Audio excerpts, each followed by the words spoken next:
Salut à tous, c'est Sailor Minerva.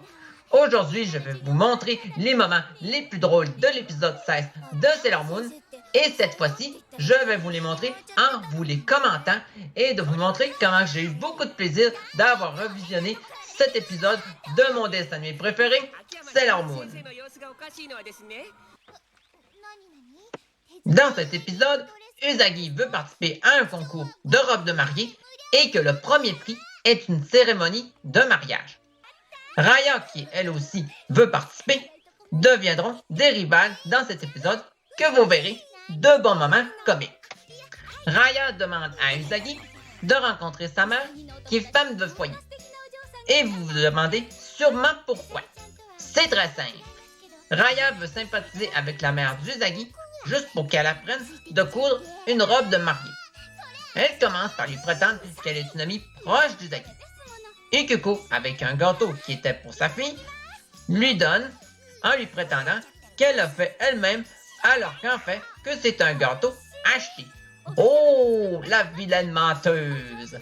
Raya se régale en mangeant le gâteau et Usagi lui dit que c'est un gâteau acheté, mais que sa mère l'assomme pour la faire taire. Ensuite, Raya demande à Ikuko de lui apprendre à coudre une robe de mariée.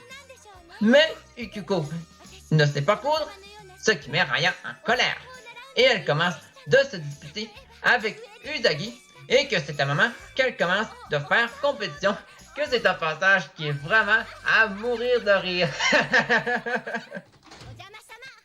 Regardez comment c'est drôle de les voir se chicaner à chaque fois juste pour des futilités. Ah, c'est bien Usagi et Raya qui se disputent tout le temps. Et on termine avec la belle grimace de Raya qui est à mourir de rire. Ce n'est pas pour rien que Sailor Moon est mon dessin animé préféré que j'adore. Un autre passage qui est bien drôle, c'est Usagi qui demande à Amy de l'aider en lui suppliant d'apprendre la couture par les bonnes notes qu'elle a obtenues. Amy lui montre un tas de livres en lui conseillant d'y lire pour apprendre la base de la couture et que la pratique viendra plus tard. Ce qui va décourager Usagi qui, généralement, abandonne vite.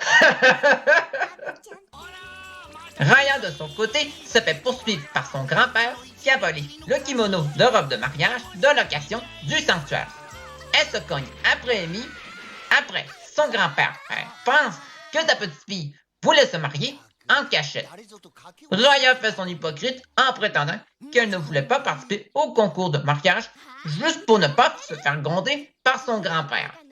Après, il propose à Amy de se marier au sanctuaire en lui suggérant ouvertement qu'il est célibataire en se comportant comme un vrai dragueur. Ce qui fait fâcher Raya qui lui donne un coup de balai sur la tête. Ce passage aussi est vraiment à mourir de rire que c'est vraiment drôle à toujours regarder ça. Et je vous montre maintenant le passage que j'ai trouvé le plus drôle. Et qui est-ce qu'on voit là? Usagi qui se faufile dans la chambre de sa mère pour utiliser les rideaux comme tissu pour coudre une robe de mariée. Sa mère se fâche et ne veut pas que sa fille utilise les rideaux comme tissu. Mais Usagi supplie à sa mère d'utiliser les rideaux comme tissu parce qu'elle n'a pas les moyens de s'en acheter. Sa mère lui accepte, mais à condition qu'elle n'aura pas d'argent de poche pendant 3 mois pour payer de nouveaux rideaux. Ce qui décourage directement Usagi, qui n'a aucune intention d'être privé d'argent de poche pendant 3 mois.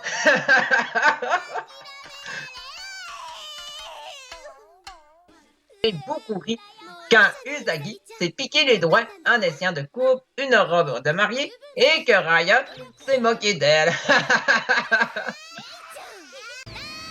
Et que finalement, Usagi utilise son stylo magique pour se transformer en robe de mariée pour avoir une chance de gagner dans le concours.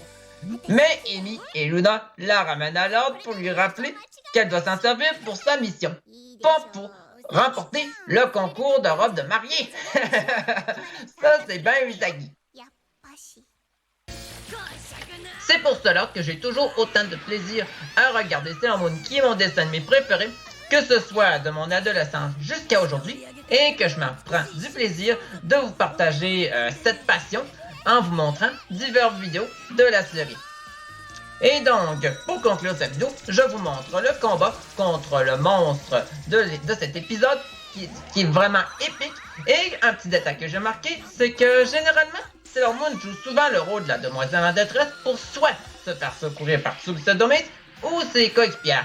Et qu'à la fin, que c'est elle qui achève le monstre en lui lançant une attaque de plein fouet, comme par exemple son traditionnel frisbee lunaire qu'elle va faire maintenant. Regardez bien Sailor Moon lancer son attaque. Elle se concentre. Et voilà, elle le lance. Et son attaque arrive de plein fouet sur le monstre qui est détruit. C'est ce qui conclut cette vidéo que je vous ai montré mes moments préférés de l'épisode 16 de Sailor Moon. Et si vous l'avez aimé, n'hésitez pas de la commenter, la liker, de la partager et de vous abonner à ma chaîne. Et je vous dis à bientôt!